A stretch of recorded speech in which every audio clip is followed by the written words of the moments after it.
अस्सलामु अलैकुम वरहमतुल्लाहि वबरकातुहू नहमदुहु व नुसल्ली अला रसूलिहिल करीम अम्मा बादु फ़अऊज़ु बिल्लाहि मिनश शैतानिर रजीम बिस्मिल्लाहिर रहमानिर रहीम।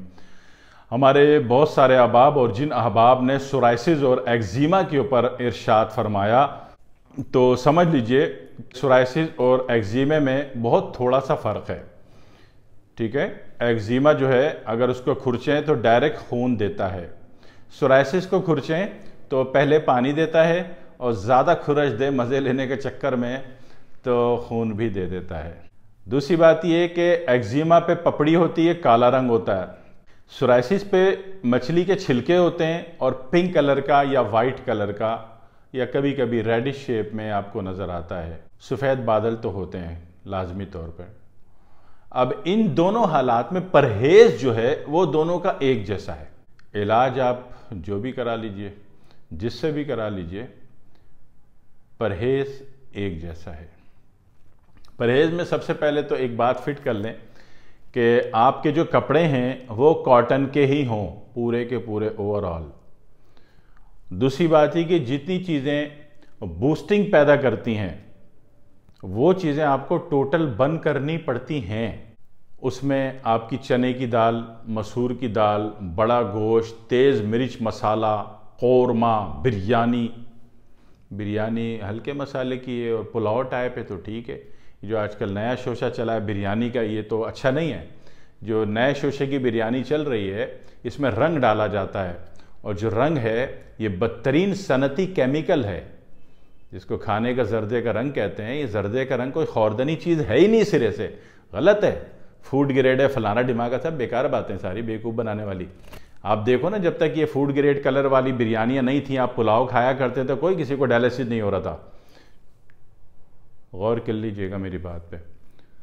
और कोई तबीयत में इतना गुस्सा चिड़चिड़ापन लोगों को नहीं आ रहा था, कोई इतनी बड़ी अधिक मात्रा में तलाक़ें नहीं हो रही थी, घरों में लड़ाई झगड़े हंगामे नहीं हो रहे थे। तो ये जो बिरयानी खा रहे हो उसमें पीले पीले रंग डाल के, ये सनती कमर्शल तिजारती केमिकल है और ये बदतरीन नुकसान देता है। पुराने ज़माने में जो अल्लाह वाले तावीज़ लिखते थे ना, वो तो अल्लाह से मांग के अल्लाह का कलाम लिख के ज़ाफ़रान से लिखा करते थे।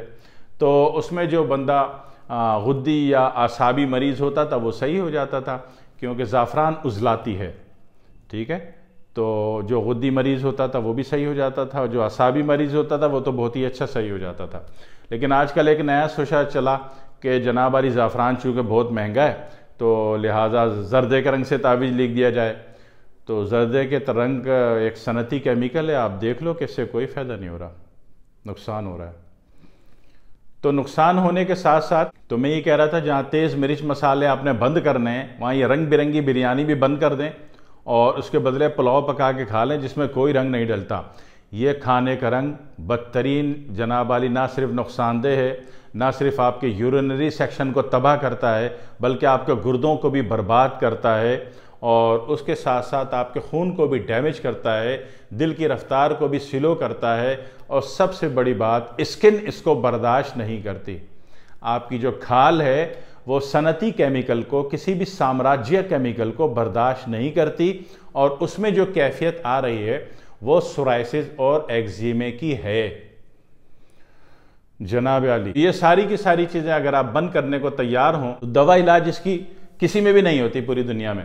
पूरी दुनिया में सिर्फ ये है कि क्रीमें लगाई जाओ, ठीक है, ताकि परसों तरसों जब आपको शादी पे जाना है तो आप बदसूरत ना लगो, चुड़ैल जैसी शक्ल ना लगे, भूत जैसे ना लगो। तो वो क्रीमें वक्ती तौर पे तो काम करती हैं, इलाज विलाज कोई नहीं है। ठीक है, इलाज जो है हर्बल आयुर्वेदा में है, और मगर वो उस चक्कर में भी ना पड़े, एक आसान काम कर लें कि तेज़ मिर्च मसाले आप बंद कर दें। और एक चीज़ होती पपीता, ये पपीता जब सीज़न में आ जाए तो जब तक ठीक ना हो जाए उस वक्त तक कोशिश करें कि आपने दोपहर के खाने में या निहार मुँह सिर्फ पपीता ही खाना है, खाना नहीं खाना आपने। पपीता पेट भर के खाना है। जहाँ लाखों रुपए दवा इलाज में लगा रहे हो, रिजल्ट कोई नहीं, तो वहाँ चंद सौ लगा लो पपीते के ऊपर जहाँ इलाज होता है। और जल्दी है तो पपीते का जो छिलका है उसको आप जनाब अली उसको मल लें जहाँ पे आपको सोराइसिस या एक्जिमा फील होता है। अक्सर औकात तो बवासीरी मुकाम पर भी, जो बवासीर खूनी होती है, वहाँ भी लगाने से फ़ायदा होता है। और सबसे बड़ी बात यह है कि पपीते के अंदर जो बीज होते हैं ये भी बड़े एटम बम होते हैं। ये मामूली चीज़ नहीं होती, समझ में नहीं आती। अल्लाह पाक ने इतने से पपीते में इतने सारे बीज दिए होते हैं। तो ये बीज जो है इसको आपने सुखा लें, बेशक धो के सुखा लें, फैला के सुखा लें। और इन बीजों को सुखाने के बाद आपने क्या करना है कि इनको जनाब अली पीस लेना है, पीस के इनका पाउडर बना देना है। और पाउडर बना के हर खाने से आधा घंटा पहले या आधा घंटे के बाद इसकी एक बड़ी चुटकी मुंह में रख के बेदरेक पानी पी लेना है। हमारे हर्बल आयुर्वेदा में इन्हीं बीजों का सत निकाला जाता है। अब 10 किलो का सत निकालेंगे तो कम से कम ये है कि आधा किलो 600 ग्राम तो निकल ही जाता है 10 किलो बीजों का, राइट। तो ये हर्बल आयुर्वेदा इसी का सत निकालता है और इसी से इलाज करता है। जो राज था मैंने वो बता दिया बड़ी ईमानदारी से आपको। और चूँकि इतनी बड़ी मकदार में निकलता है तो आप चाहें तो जब मुसलसल खाने पर आ जाएं पपीता, तो उसके बीज भी मुसलसल सुखाते जाएं और उनको पीसते जाएं। तो मैं आपको सत बनाने को नहीं कह रहा, आप आसान काम कर लें, काम इससे थोड़ा स्लो होगा लेकिन काम होता है। हाँ, सत बना लिया तो 1 महीने के अंदर अंदर सोराइसिस और एक्जिमा दोनों ख़त्म होते हैं अल्हम्दुलिल्लाह।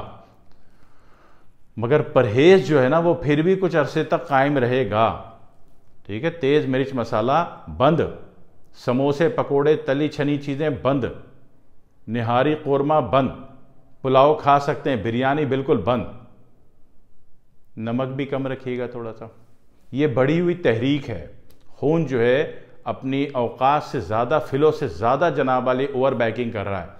जब ब्लड ओवर बैकिंग करेगा तो मज़ीद थोड़ी सी अपनी जगह बना लेगा कि मैंने अब इधर से भी गुजरना है, इधर से भी गुजरना है। इधर से गुजरेगा तो सोराइसिस, आसाबी गुद्दी यूनिट से गुजरेगा तो सोराइसिस, और उजलाती ग्रुप से कट मारेगा तो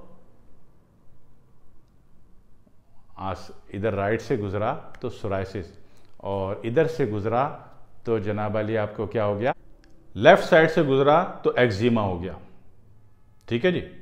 उजलाती यूनिट से गुजरा तो एक्जिमा, राइट साइड से गुजरा तो सोराइसिस। तो दोनों का इलाज बिल्कुल एक है। कमाल की बात यह है कि दोनों बिल्कुल अलग चीज़ें हैं मगर दोनों का इलाज एक है। लड़का और लड़की दोनों जवानी में परेशान हैं, दोनों अलग अलग चीज़ें, लेकिन इलाज दोनों का एक है। दोनों की शादी करा दो कान पकड़ा कर। आजकल तो अम्माओं को बोलो कि ये अपने आपके बच्चे ये पढ़ लें तो उनकी शादियां हो जाएंगी, तो अम्मा कहते हैं बच्चे शादी के लिए तो तड़प रहे हैं लेकिन पढ़ेंगे बढ़ेंगे कुछ नहीं है। तो आजकल जो बच्चों को वजीफ़ा देना होता है वो भी बेचारी अम्मा ही पढ़ रही होती हैं। और पता ये चलता है कि अक्सर औकात ऐसा होता है, अम्मा बोलती हैं कि हकीम साहब आपने जो पढ़ाई दी थी कि बच्चों की शादियाँ हो जाए, उनके तो रिश्ते आए नहीं, मुझे एक प्रोफेसर साहब ने मदऊ कर दिया है, मुझे प्रपोज कर दिया। हाँ जी, तो बेहतर है कि बेटा खुद ही पढ़ लिया करो जो कुछ बताया जाए। तो बहरहाल ये एक आसान सा तरीक़ा था, आसान सा इलाज था। खुद कर लें, खुद बना लें और खुद ही बना लें, शाबाश, अच्छे बच्चे हो जाएं, क्रिएटिव माइंड पैदा करें, ठीक है जी। अल्लाह मदद कर देगा इंशाअल्लाह। वस्सलामु अलैकुम वरहमतुल्लाहि वबरकातुहू।